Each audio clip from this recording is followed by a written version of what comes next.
Okay, so here's box making 101. And let's hope the phone stays there. Yeah. Okay, so not all boxes have the same set of screws everywhere. First thing to do is to remove the sticker from the back. I wouldn't recommend trying to do more than 2 boxes at the time, because otherwise we get lost in the types of screws, especially the boxes are different. On these boxes, this part right here is extremely fragile. It can get brittle and chip off or whatever. If it's a small chip, just pull it out. If it's a big chip, just use a bit of Elmer glue, put it in, and use some kind of strap contraption to keep it together, or hold it for like 5 minutes. As you put your finger on it, you'll see that it's rough, okay? So first thing is, let's remove the hardware. Phillips head screwdriver, which I will provide you with.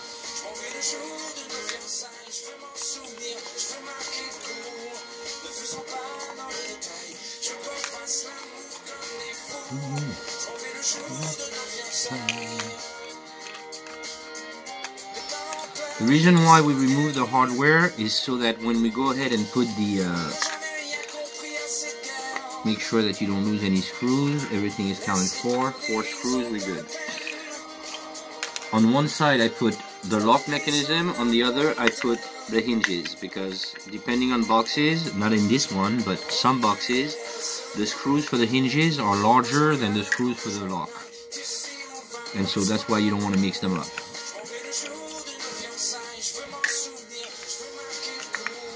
And also try to take the screws off, 2 on one side, 2 on the other, then 2 on the first side you started off, and then the last one, holding the box at the same time so that you're not forcing the hinges to do all the holding work for you. So that's how I'm holding it.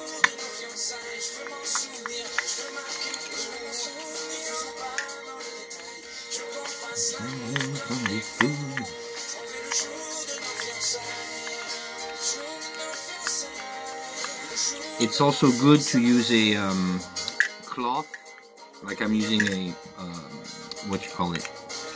towel underneath this, because the shoe polish is a bit messy and it will stain anything that it comes in contact with.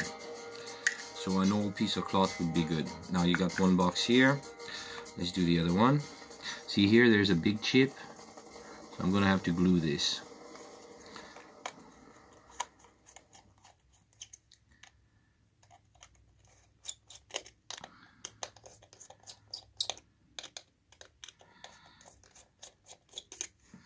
J'ai troqué mes clics et mes claques, entre des cloques et des flaques, sac à dos pour oublier.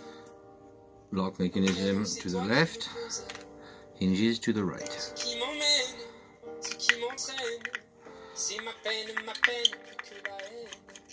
Pour ma route, pour ma plaine, Dieu que je l'aime. Well, it may be tempting to use a screw gun or something like that. Because it's so small, it would actually force everything, and that wouldn't be a good idea.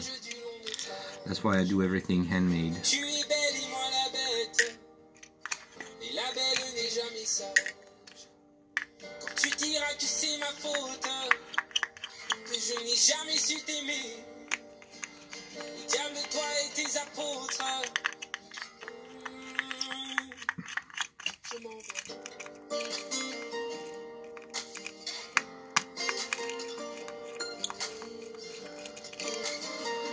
Okay. Alright, sandpaper now.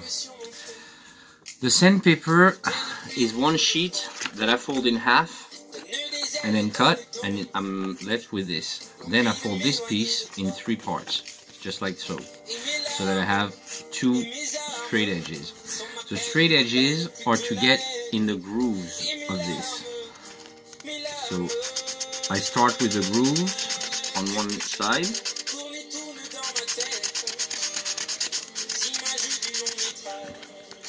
then flip the box, get in between, being careful not to damage the nail part, and flip it and do the other side.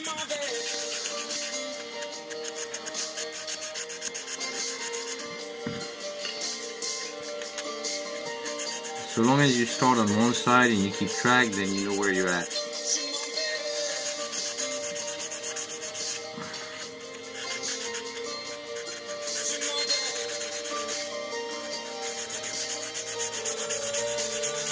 Okay, then you do the face of it, outside of the groove.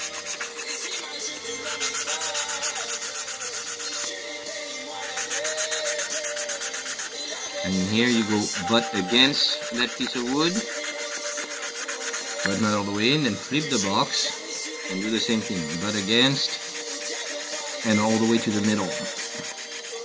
Then lightly do the bottom edges, not to make them round, but just to take the sharpness out of it. Light buff on the bottom.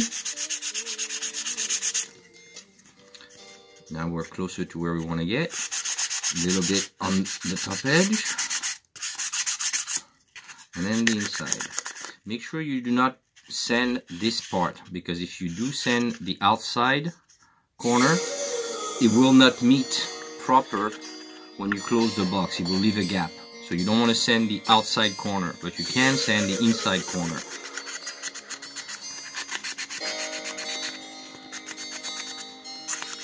Right on the edge. Okay. Now we got a box that's almost ready to be stained. You don't need to sand all the way in, because you're not going to put stain all the way in. It's going to be felted. Second part, get in where the hinge goes.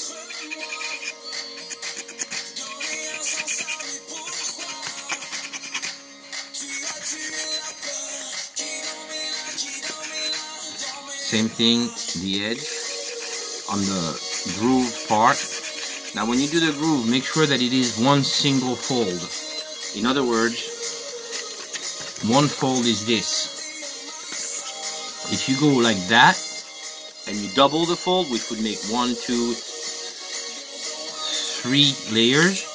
When you get inside the groove, you will make the groove bigger. So you don't want to do that. Just keep it one single layer. So I go in the groove.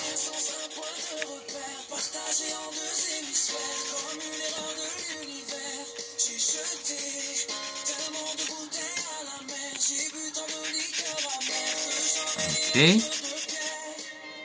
and then the sides, be careful not to damage this part. So a rotative motion is better actually, where you bring it in as opposed to pulling it out, which would be this way. In is this way.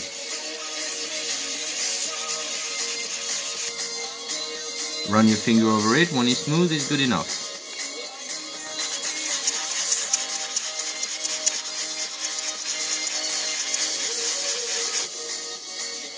And then this part here.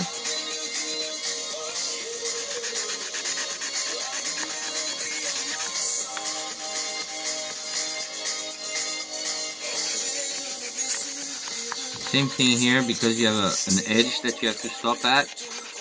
You go from the edge and about past the middle a little bit, but you don't go all the way.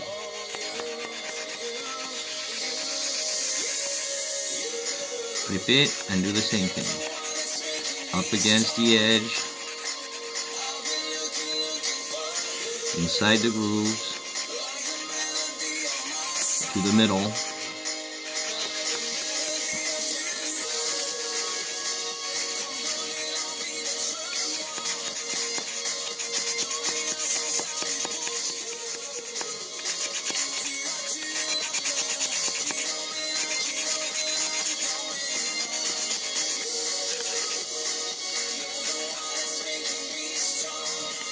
Make sure everything is smooth everywhere.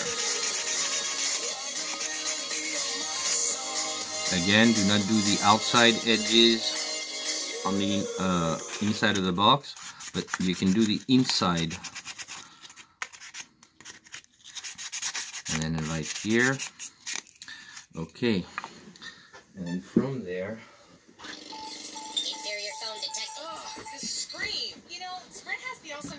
I take a little brush like that to make sure that I get rid of all the dust.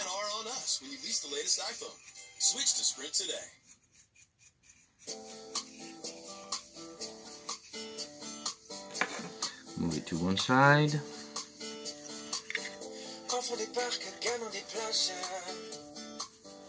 Le vent menace les châteaux de sable façonnés de mes doigts. Le temps d'épargner personne hélas. Voilà, I'm moving on to the other box.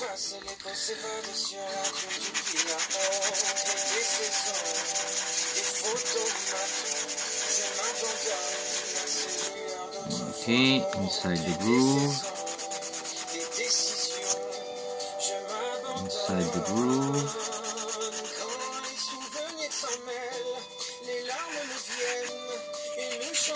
The hinges part, clear it up.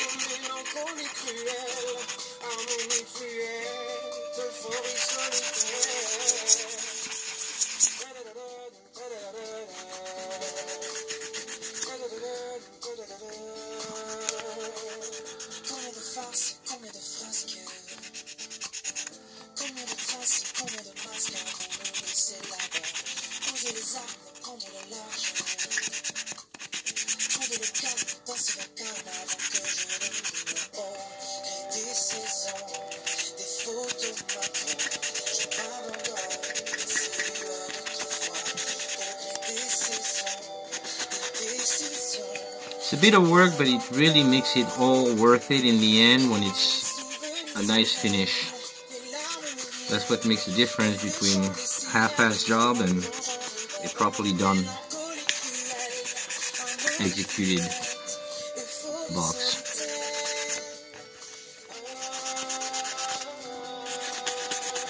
It's okay to do this edge just to smooth it up, but not that edge.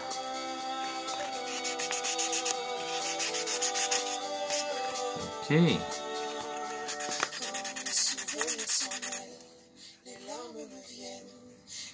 Alright. Now this piece.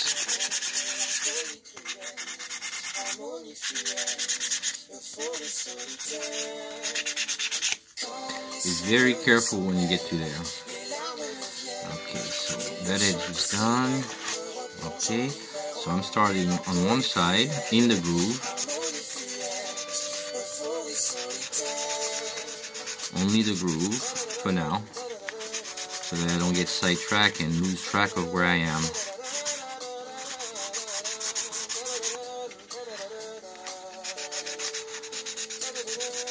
And if your sandpaper gets run out, use the other side.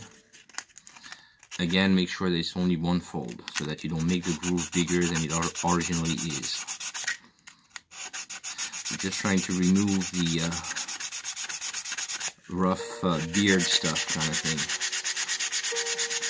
Okay.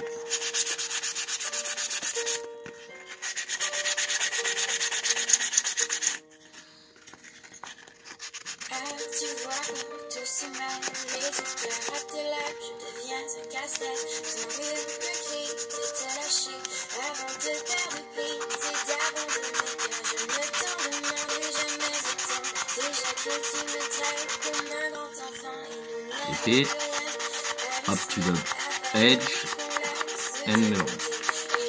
Run your finger. Okay. This part lightly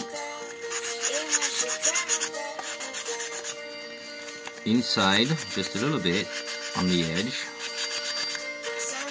and then a little bit on the inside, just the very top part, because you're going to put a little bit of stain there where the felt is going to meet the wood. Okay, same thing. Use this and remove the excess dust.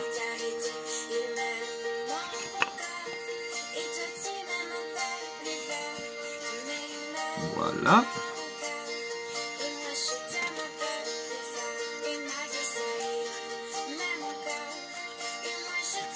Now you do not mount the hardware back on up until it's after it's been stained, and after there's a coat of latex that will go on after the stain, and after the latex is dried, then you can put the hardware back on.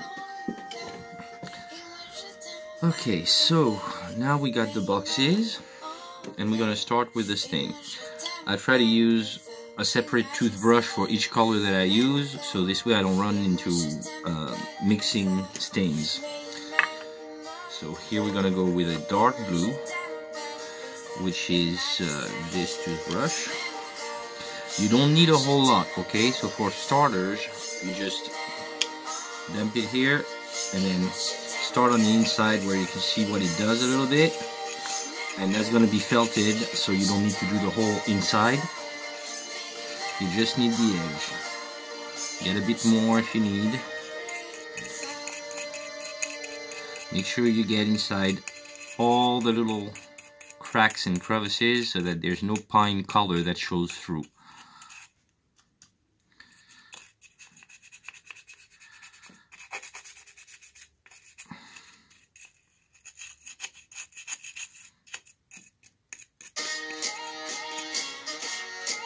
In fact, it's actually better to use gloves when you do this, which I will provide you with.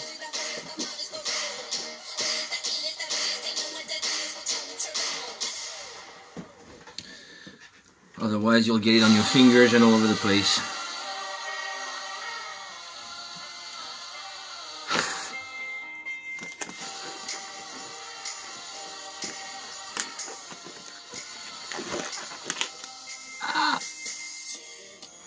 No, okay, it's not.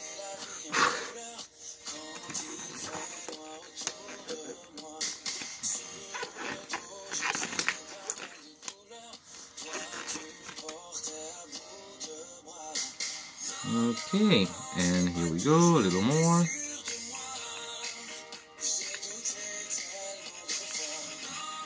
Now you don't want to put too much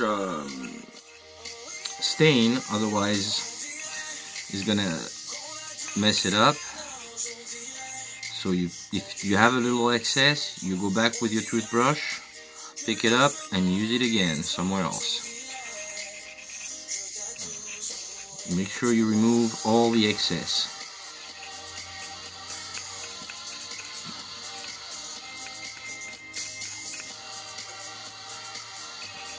A little bit goes a very long way.